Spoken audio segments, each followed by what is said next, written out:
Hi everyone. So I needed a 12 volt socket for my 300 rally because I have heated gloves, and it was quite simple to make. I just show you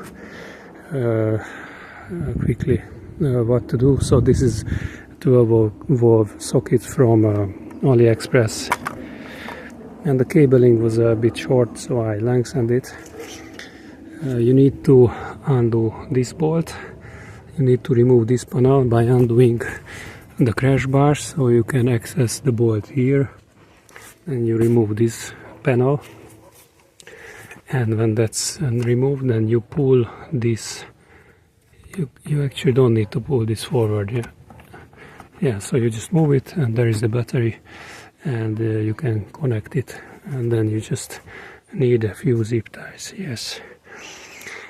And what else, yeah, so if you are maybe tall and interested, you can subscribe on my website and get notified when the foot peg lowerings will be available again. Oh, this was a little advertisement.